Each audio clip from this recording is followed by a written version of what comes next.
भी होती हैं, भाई पत्र लिखती हैं, कहे गुरु जी हमारे घर में अभी इनकी तबीयत ठीक हुई, फिर ससुर की तबीयत खराब हो गई, देवर का हो गया, देवरानी का हो गया, सास की हो गई, मेरी हो गई, बच्चे बीमार पड़ रहे हैं, कहीं कोई बीमार पड़ रहा है, कोई बीमार पड़ रहा, एक ना एक घर में बीमार पड़ते ही रह रहे हैं, कोई ठीक रह ही नहीं पा रहा। गुरुदेव हमारे घर में कोई दोष हो गया क्या, या हमारे पूजन के कक्ष में कोई तकलीफ हो गई, या हमारे घर में पितृदोष हो गया, वास्तु दोष हो गया, काल सर्प दोष हो गया, एक बीमार पड़ता एक ठीक होता, फिर बीमार पड़ता फिर ठीक होता, फिर बीमार पड़ता फिर ठीक होता। शिव महापुराण की कथा कह रही है, शंकर भगवान का चरित्र कह रहा है।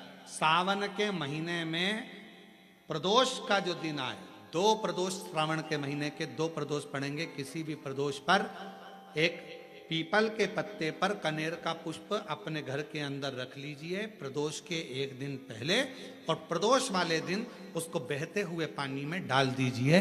जिंदगी में जो तुम्हारे यहाँ तकलीफ चल रही है, एक उठ रहा है, एक बैठ रहा है, एक बीमार पड़ रहा है, एक ठीक हो रहा है, फिर बीमार पड़ रहा है, फिर ठीक हो रहा है, ये ठीक हुआ, फिर इसको हो गया, फिर इसको कुछ हो गया, फिर किसी को कुछ हो गया, अर्थात शिव का नाम लेकर।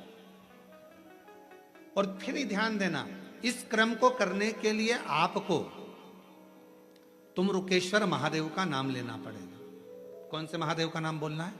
तुमरुकेश्वर महादेव, जिन्होंने भगवान शंकर की विरल भक्ति को धारण करा। एक प्रसंग बड़ा सुंदर आता है, शिव गुरु की वाणी का प्रसंग।